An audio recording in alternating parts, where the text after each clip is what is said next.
What happened to your phone, you said, sir? We was running. Actually, we was walking and we was running from the boys, and my phone dropped.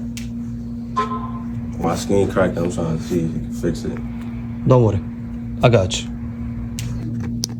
Wow, look at this battery. It's pregnant as well.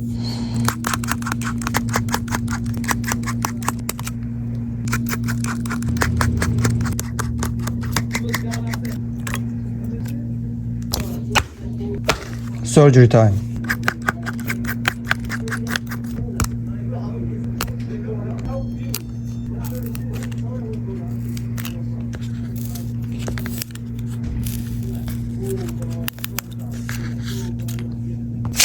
Your phone is ready, sir.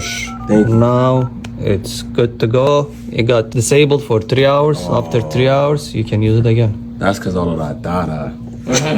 Alright, sir. Thank you.